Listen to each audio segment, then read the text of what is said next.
In ancient Greece, Athens, of course, was the capital, and Athena was the goddess of wisdom.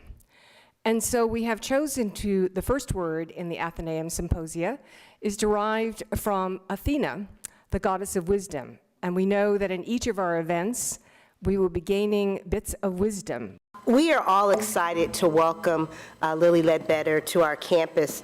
She is a committed social justice activist and a political activist, though I think it's fair to say that she didn't plan to play those roles, and we're going to hear more about that momentarily.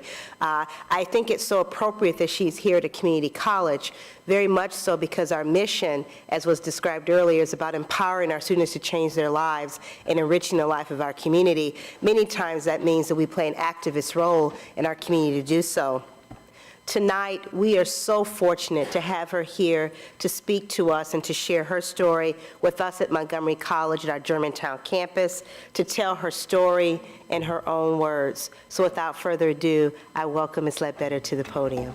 I'm indeed honored to be here, and thank you for inviting me. It is indeed an honor to be on a college campus. I love it. There's not a place I like better than to be near the younger generation and those who instruct them, to make sure that what happened to me and my family hopefully will never happen to anyone in this audience. But my story is not so unusual, because it's not only Lilly Ledbetter, it's everybody. I want to start out by sharing a little bit about my journey in life. I grew up in Alabama, in the poorest rural county.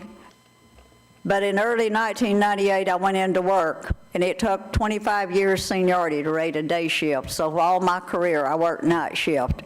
I went into work one evening, reached into my mail place at work, and found this note someone had left me showing my pay versus those three men. We had the exact same job, exact same job. The highest paid one was almost $5,400. The lowest paid one was within $600 of my pay, more than mine. Now that was only the base pay. When I saw that note, I was devastated. I was humiliated. The reason I was invited to come to Montgomery College, and the reason that I was really interested to come, is that we're doing a lot with education in India, and your college has really been quite a pioneer. And working with my bureau, actually, was just talking with Dr. Rai about this. And so I was curious to come and meet all of you and talk a little about all the things that's on your mind as well. So again, I really thank you for the opportunity. I'm Natalia. I'm at the engineering program here. Hi. I have an interest in renewable energy and also in the green economy. Mm-hmm. With all the growth that you have in the region that you oversee, will we also see an increase along with the economy increase and industrial increase, and like you were saying, all the pipelines, will there also be a green like movement in the direction to make like renewable energy and things like that? When President Obama came in, I think he here in the United States, he decided he really wanted to make a priority out of clean energy and again, developing and growing a clean economy. But he also wanted to do it in our foreign policy. And India has been a really good partner for us in that regard. Many of you may not know, but some of the really great innovations that are now taking place in clean energy are taking place in India and in places like Germany and, of course, in the United States. So they are really a natural partner for us. And as a result of that, we, primarily the Department of Energy, has created with the Indian Department of Energy a $100 million partnership to fund new clean energy ideas. And so they are now receiving proposals. You know Shepard Fairey? He's the artist that made the Obama Hope poster back when Obama got elected, and that was a very amazing thing because it was very hopeful. I mean, it was like all of a sudden postmodern, he's a postmodern artist, he's like well respected because he's on the street doing graffiti, and he gets arrested all the time, so that's really cool. And so he's like well respected in the art world, and here he was being hired by Obama to make a poster that would, be a good campaign poster, and it really galvanized his voters, especially the young people.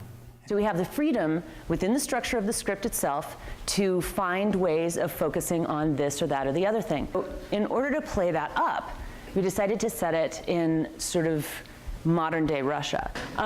So I felt that with Hamlet, as a result of his father's sort of structured military regime, being surrounded by this sort of loose and fast money kind of world, that would really, put the conflict with Claudius into a nice relief. So, my lord, how does your honor for this many a day? I humbly thank you. Well. My lord, I have remembrances of yours that I have longed to redeliver. I pray you now to receive them? No.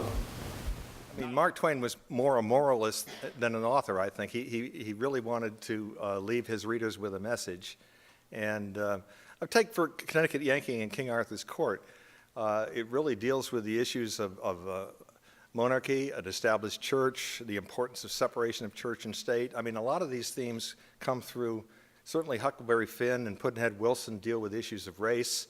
And so he definitely wanted to leave a message with his readers and that was more important to him, I think, than the structure of the book and the story he was telling. What makes slavery so difficult for us to understand and to comprehend is that it embraces two conflicting ideas, slavery as death and slavery as life, that each are equally compelling and equally true.